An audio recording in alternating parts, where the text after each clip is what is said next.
Welcome back to episode 77 of the ATD Baseball Podcast. Can't tell by my background, I'm at beautiful Dodger Stadium on location today. Dodgers getting set for the final three games of this 7-game homestand. They took 3 out of 4 from the Cincinnati Reds over the weekend. Happy about that. We'll get into that. Dodgers, Diamondbacks coming to town, those stupid snakes. Coming back to Dodger Stadium for the first time since last October, and I would like to forget that, but I know the guys in the other dugout are probably gonna talk about it a little bit. Hey, remember the last time that we were here? But hopefully we won't. Full house today, myself and Kyle. Before we get into what we want to discuss today, Kyle, how you doing? Doing fantastic, man.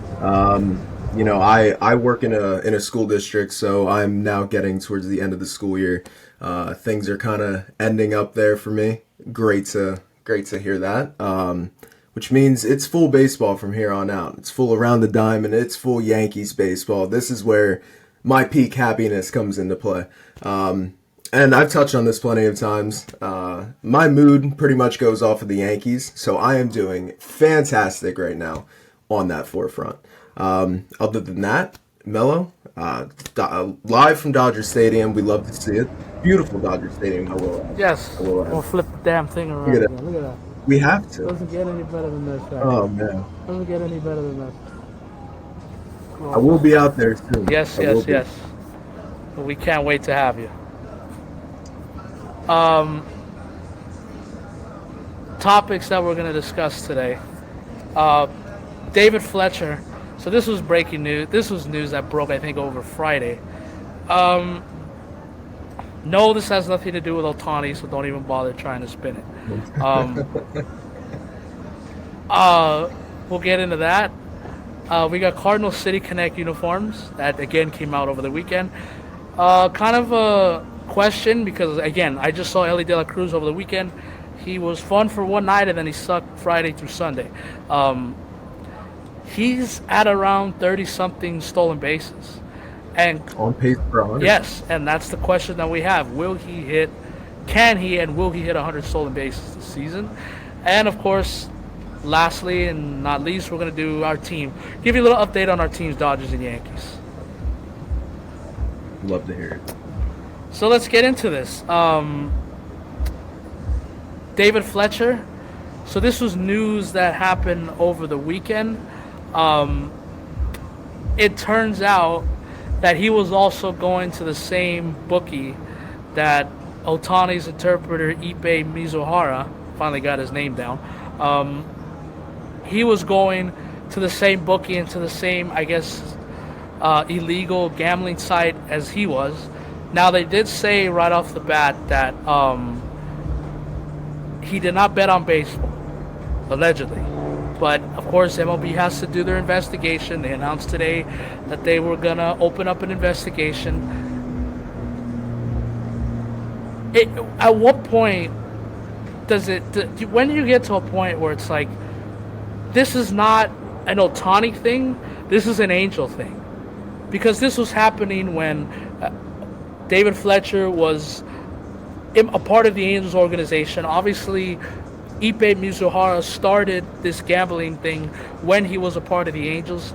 Is there like a big gambling operation scheme that we're not aware about in Anaheim? Like, is Arda Moreno playing the numbers too? Like, what's going on over there? Like, that's two former Angels.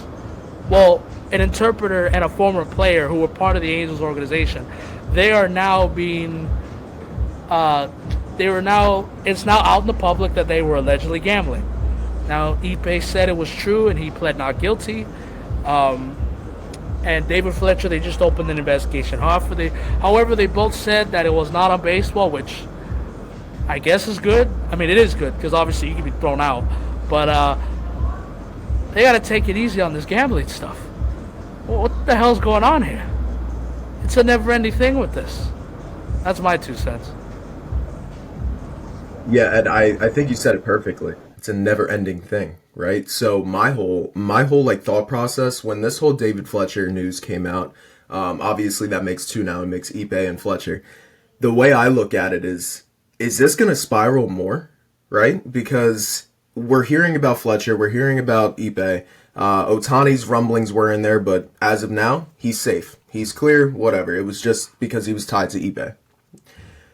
The way I look at it, though, is I don't think MLB is doing their full due diligence on this. I think they need to look at the entire team, right? Because if Fletcher's doing it, Ipe's doing it, I feel like Fletcher was one of the last ones that I expected to hear about. And it's been kind of pushed under the rug the last few months. We really haven't heard too much on this situation. And now it's back in the mainstream media. Media outlets are grabbing a hold of this, and they are just taking it and running it away. So I really want Major League Baseball not only to look into David Fletcher, but I think you need to look into this Angels team as a whole from last season. Look at everybody on the roster, kind of go through, and then honestly go to the front office. Because if more names are going to keep popping out, as of now it's only 2, but let's just say a couple months down the line, we got another Angel on our hands was doing this. So if this is like turning into a thing where multiple and just countless players are doing this, as well as translators, obviously, I think you kind of got to look at the front office. Look at the paperwork, look at the books, see what's going on here, because this could be an Angel thing, just like you said. We don't know how many more players knew about this, were doing it, were involved, whatever. But like I said, I really want Major League Baseball to do their due diligence on this. Look into David Fletcher, look more into the whole Ipe thing, and kind of just do the research, kind of figure it out. Because if Fletcher's going to come out, my honest opinion and the way that I look at it, and like I said, this is just from what I've read in the news and the media outlets, I feel like there's more to this story. Whether it be more players knew that this was going on, whether more players were involved, were gambling as well with the same bookie, I don't know.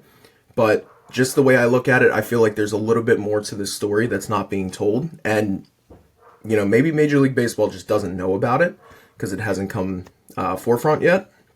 But at the same time, it's like, I feel like there's got to be more to the story. If it's now Ipe and then Otani was involved a little bit, and now Fletcher, I feel like you really got to look into this, because you never know really just what was going on.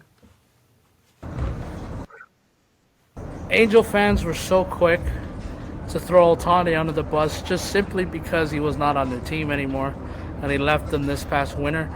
I think you got to look in the mirror a little bit here. You hit it right on the head. It's like, I'm not saying he's doing this or he's been doing it or anything like that, but I'm not saying he's part of this, but if guys like Fletcher and guys like in the clubhouse were doing this stuff, that means Trout knows also. So he's not exactly the golden child that everybody in Anaheim thinks he is. Because they put him now, ever since Otani left, Trout is now on this high pedestal, like, oh, he's loyal to us, he'll never leave Anaheim.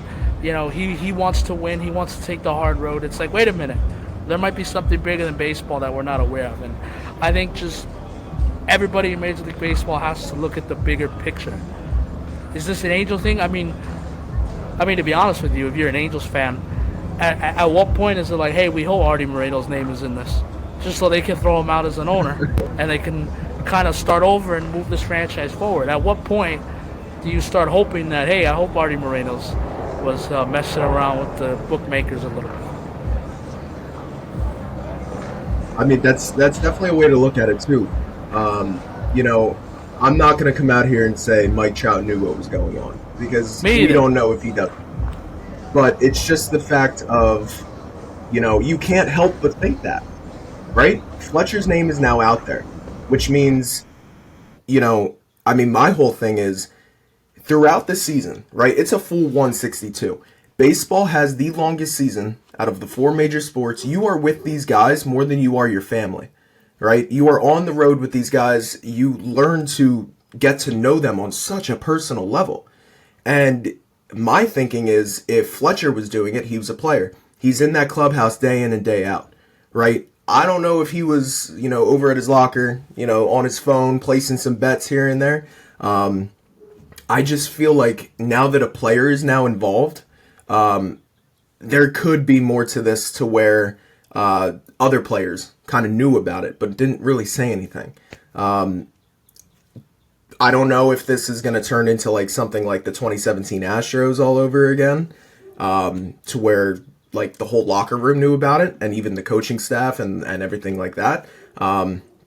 It's just the fact of you can't help but think that, especially now that Fletcher's involved. It's a player who was on this team, and if he's in cahoots with the translator, out of all people, you can't help but think that the other players were not involved, but maybe knew something. And that's where, Trout can get his name involved in this, whether he likes it or not. But because I'm a Dodgers bias fan, Ohtani was not involved. I can tell you that right. I believe in the FBI. I believe in their investigation process. When has the government ever wanted to screw people over? Never. Oh, man, is that going to be a new podcast, Whisper? Yes. When has that ever happened? When has the United States government ever wanted to do you wrong as an American citizen? Never. They give you the whole honest truth.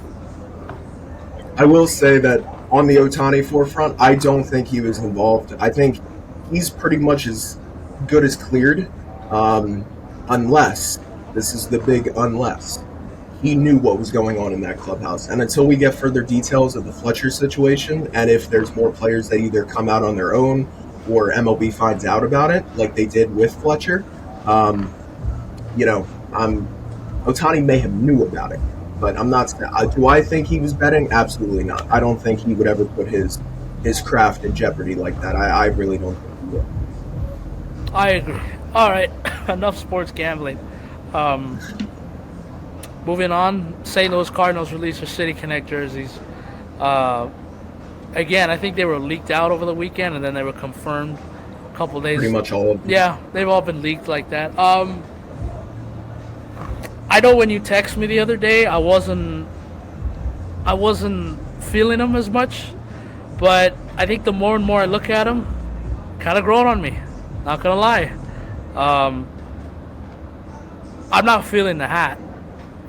I think they dropped the. I mean, again, it's like I don't know what could you do with the hat, but I think they dropped the ball on that a little bit. But the jersey, I like the jersey.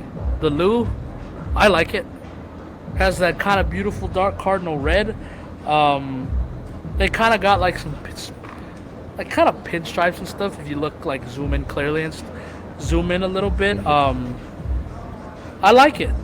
I really like it. Kind of a throwback to the past too, with that kind of old font that they used to wear back in the day. But is there more that they could have done with this? Absolutely. You can say that about every team that has a City Connect jersey out, but they didn't overdo it. They didn't try and root for the stars. They just kept it simple, and I like that. And I think that out of a 10, I'd give this one a solid 7.5, 8. I like it. No, and I'm glad you brought up the whole, having a few days to kind of grow on me a little bit. I will say this is definitely a very clean jersey. It's a little too simple for me. I like the fact that, you kept the birds, you kind of kept the roots of the city, things like that. But they pretty much just replaced Cardinals with the Lou. I get it. It makes sense.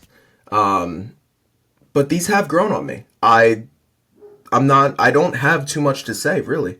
I mean, I don't hate them at all. I actually think they are above average, I would say. I like the little extra, pinstripe look that they're going for. I like the piping on the side of on the sleeves here. I like that they added the arch on the side with a little badge. Yeah, I mean, they're clean. I like them. The only thing that I would say is they might just be a little too plain. That's it. But I don't think they overdid it. They kind of stayed within comfort zone here, which I think that did them well. I really do. I would have liked to see maybe a little bit with the arch, a little bit more than just the badge on the side. considering the fact that it's like, the gateway to the West. That's the whole thing of St. Louis. I would have liked to see a little bit more of that. But the hat isn't necessarily great. It's just, the font. That's pretty much all they're really going for. Other than that, they kind of kept it simple, and I like it. I think it looks clean. If I had to give it a ranking out of 10, 8, 7.5, 8. That's what I would go for. Yeah, okay, so we have about the same thing. Same ranking, which, I mean, the Cardinals, they didn't go for the home run. They just took their double, and that was it. They didn't try to stretch it into a triple. They didn't go for the, home run. They kept it simple. And, again, we've been doing this for like 3 straight weeks now because there's been different ones that have been releasing seems like every week. You could tell that some teams are really trying to push it. They're really trying to go for the home run kind of splash. Hey, we're going to do something different. At least the Cardinals have their same colors. You can't say that about some teams. They have completely different colors. At least the Cardinals were able to stay with that cardinal red and stuff. So I like it, and it's gonna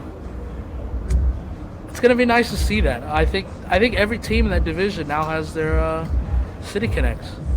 I think they're out. I believe so. Yeah, and one other quick little note here.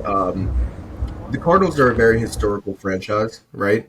And seeing some of these historical franchises go away from the roots and going away from, the throwbacks and things like that, it leaves a bad taste in our mouths. So I really like how simple they went, right? They didn't get too far away from what their roots are and from what we know as the Cardinals. So I really like that. I think they hit the nail on the head when it comes to that part of things. So props to them for that. Historical franchise, sticking with their roots, doing their thing. I think they executed it fairly well. 100% agree. All right, next topic. This is a question. So, Elly de la Cruz was at Dodger Stadium this past weekend. I got to see him perform throughout the weekend. It was good. He had a really good first game Thursday night, and we'll get into this to the next topic, but it was supposed to be Shohei Ohtani's night Thursday because it was his bobblehead, and it was crazy to get in here. Again, I'll get into more of that later. But Elly de la Cruz stole the show. I think he went 4 for 4, and he had like 4 or 5 stolen bases. And he did a post-game interview after with the local TV, and he said, "Why do you love playing in LA so much?" He said it's his city, and he grew up playing a lot of GTA. I'm like, all right, let's get him in a Dodger uniform. Let's do it. But love that answer. Yes, I love that answer. And then he didn't do anything for the next 3 nights, which again was kind of disappointing because I know I'm a Dodger fan and I want my team to win, but I would like to see some of the other players kind of ball out and perform too. And Elly de la Cruz for me is on that list.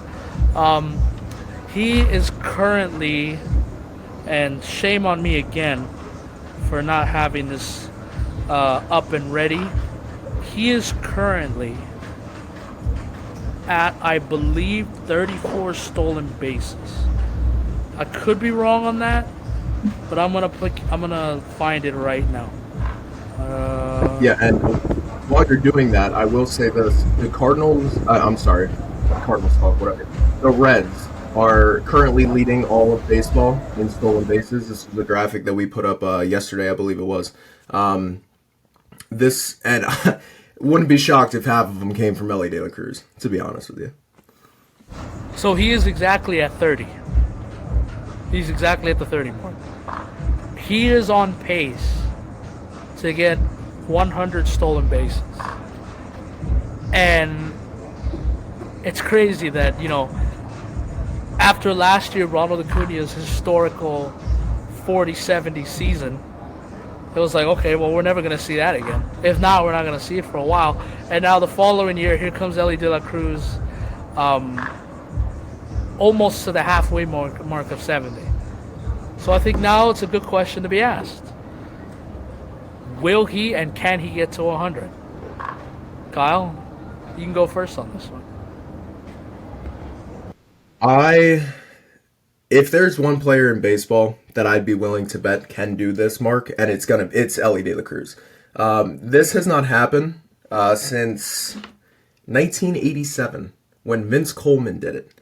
So this is something that we have not talked about in a very long time, being a possibility. But I think with bigger bases, and I think with the raw athleticism that Elly De La Cruz possesses and shows each and every single night, this is a guy who can give you 3 to 4 stolen bases a night, depending if he gets on.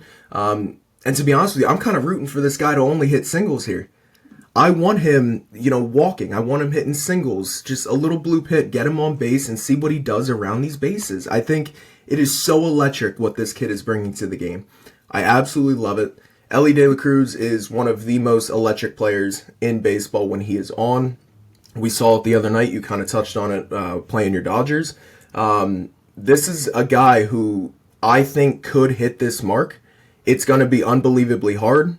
He needs to keep this pace up. He needs to stay healthy, and he needs to get on base. That's the biggest thing here. And Elly does worry me in that category a little bit because he can go cold. And when he goes cold, that means he's not getting on base. And there you go. That's pretty much the whole thing of this. He needs to get on base to make this mark. Do I think it's a possibility? 100%. Do I think he can do it? Yeah, I'm going to say yes. I'm confident that this kid can do this, but he needs to play at a high level each and every night and not get, too greedy at the bat, right? Don't try to launch him out of the ballpark every single at bat. Do what you do best, get on base, and then steal those damn bases. I want to see you going from first to second, second to third, and listen, if you can steal home, go for it. And I want to see it, man. I want to see Elly De La Cruz reach this mark because I think it's such a beautiful thing for the game of baseball. So to answer your question, I'm going to say yes. I think he can do it, but he needs to really be on his A game. I'm going to answer the question about Elly De La Cruz in a second, but I'm looking to my left right now, and I'm looking down past the third base, on the third base side of the field, way past third base, kind of in the shallow outfield. Shohei Ohtani is throwing.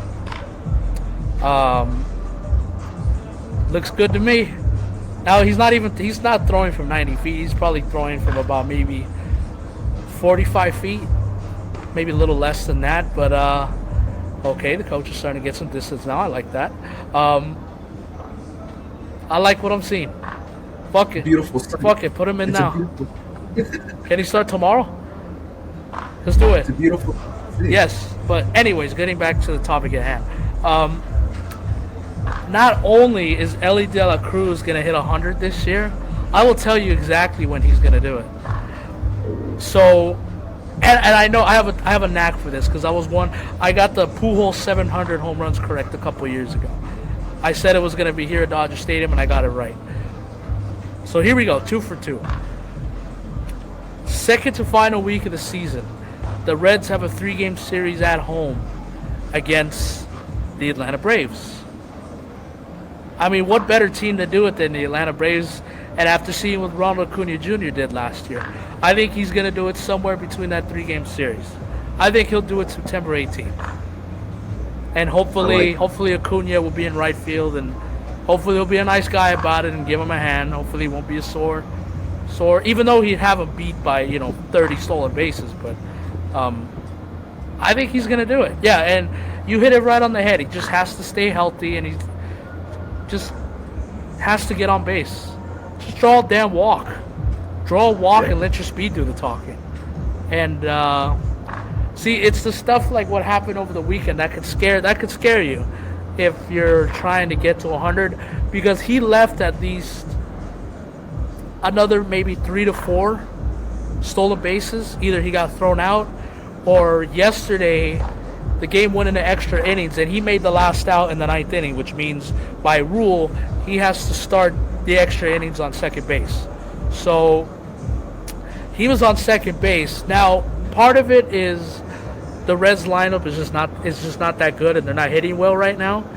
But he did not move the entire top of the 10th inning. 1 out, 2 out, 3 out. Didn't even get to third base. Again, get aggressive. I kind of want to see a move, see you get on third base. But I think he's going to do it. Just like you said, the key for him is just to stay healthy.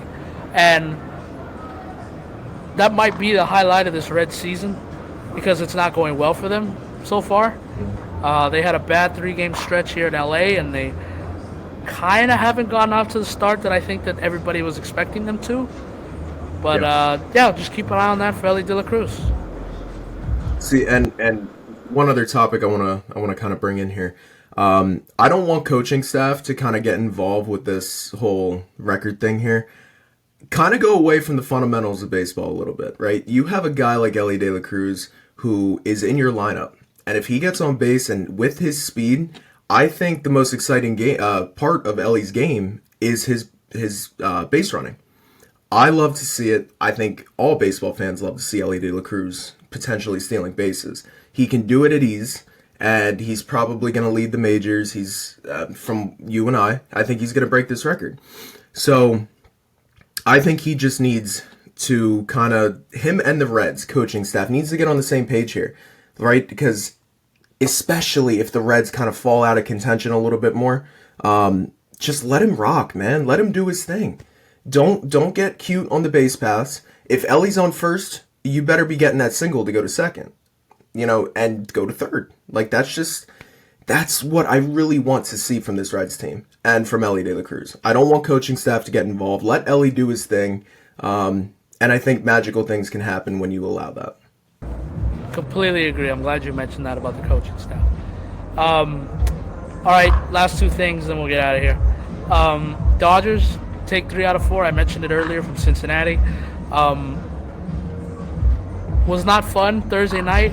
It was Shohei Ohtani bobblehead. It was a sellout. I got one. Don't ask how much I paid for it. It wasn't cheap. People were here. So the parking gates open usually like around 4:30, 4:45. People were outside of the gates at 1:50 in the afternoon to be the first in line to get that Ohtani bobblehead. Because even though you bought a ticket, it's not a guarantee you get one. It's the first 40,000 people. So if you're gonna show up here like at 6:30, 6:45, don't expect for there to be a bobblehead. So I was not expecting that.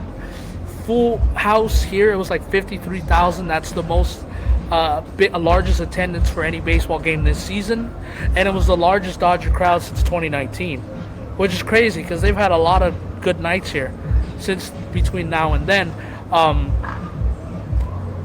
For the first time, the Dodger crowd was ready to go for first pitch. The stadium was like already full. And it's something that I'm not used to seeing because, we all know the joke, and it's mainly true. Dodger fans like to show up late. They'll show up in the second or third inning, and then they'll leave in the 7th or 8th. But at 6:30, this place was pretty much full, ready to go. And the fans were ready, but the team wasn't because they lost 7-2, and Dodgers were out of it by like the 4th, 5th inning. So you had this big crowd that was fired up and anxious, who got their bobbleheads. They just wanted to see this team perform, and they didn't do that. When they got their 2 runs, it was in the 9th inning and the game was over. And I was already left. That's how bad it was. Bounced back. They took 3 out of 4. Ohtani continues to shine. He hit a home run Friday, and he hit a walk-off single yesterday that I got to see and get on video in person. That was cool. His first career walk-off as a member of the Dodgers. Did you know that was only his 2nd career walk-off ever in his career? Oh. Yeah. Really? He only had one with the Angels, and it was in 2019. That's it. Wow. Yeah, which is crazy. That blew my mind away. Just Dodgers, continue what you're doing. Mookie Betts kind of starting to get out of the slump a little. Freddie Freeman had a nice weekend. He's been kind of struggling too. I think for the first time, and I've been mentioning this to my coworkers, I can't believe it, but I think for the first time in his career, Freddie Freeman's starting to show his age a little bit. He's starting to show his age. I've watched a lot of his ABs on the road and here at home. There's a lot of pitches that he usually hammers that he's missing. I'm not saying he's swinging and missing. He's fouling off, and he's just a tick late. So that's a little not concerning, but listen, he's still hitting like 280, 290, and for a lot of players in this game would kill for that. And That's a great season and for for Freddie, some players. yeah, exactly. And for Freddie Freeman, that's a slump. That's him not seeing the ball, hitting the ball well.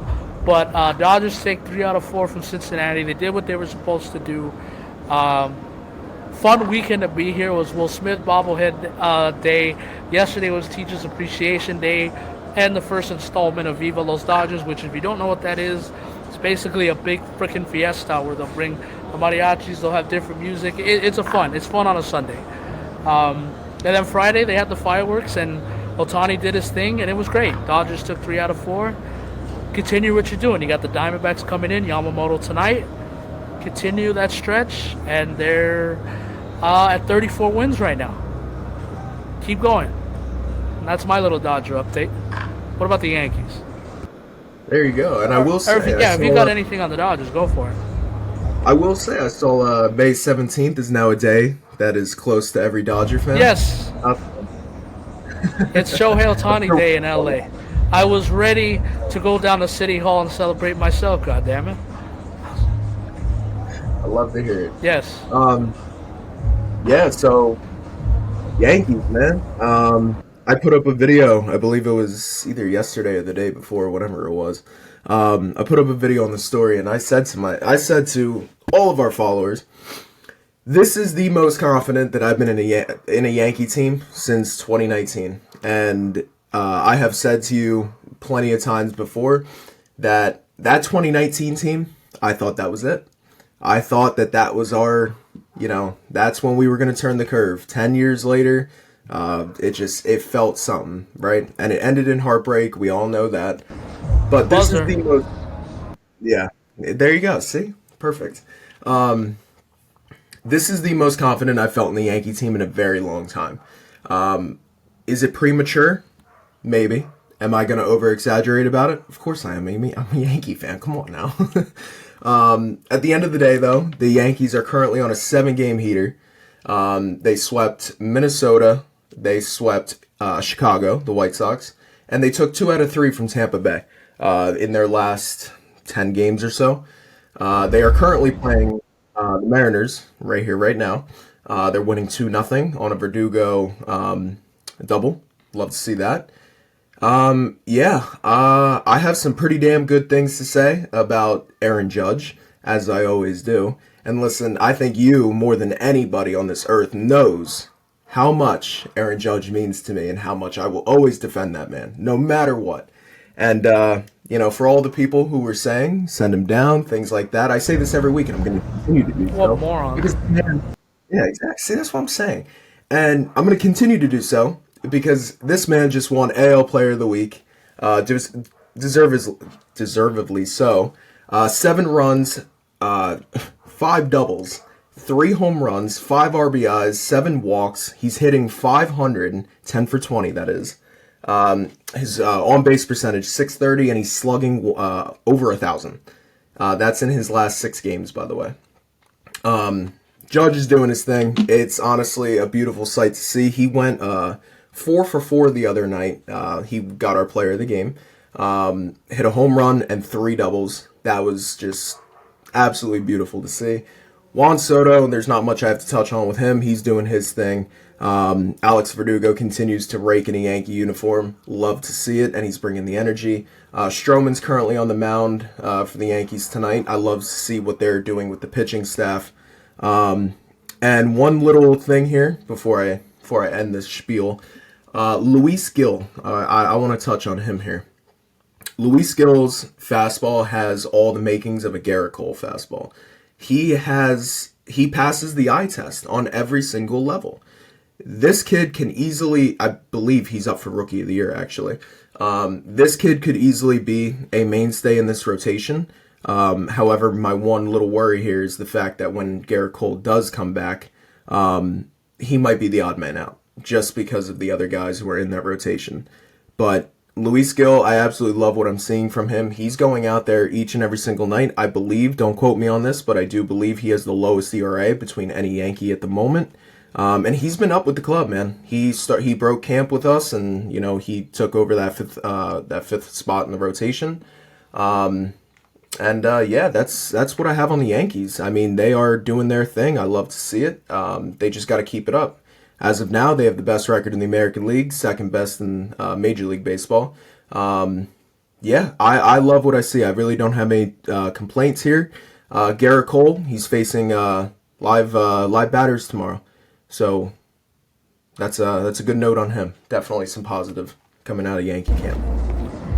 The thing that's so good about our two teams right now, they're playing well, and there's a big giant test coming at the beginning of next month. Dodgers and Yankees, I think, got a weekend series at Yankee Stadium, so that's going to be a good test for both teams because both teams are coming in with very good records, and they're coming in with stars all over the damn place, and some unlikely heroes too. So it's going to be a good test for everybody. I will say this Dodgers Yankees series, I have not been as excited for any series this year that I am. I feel like, I don't know, maybe live streaming the game, something's got to happen there, because this series here, I am so pumped for it. Like, I cannot wait to see the Dodgers come down.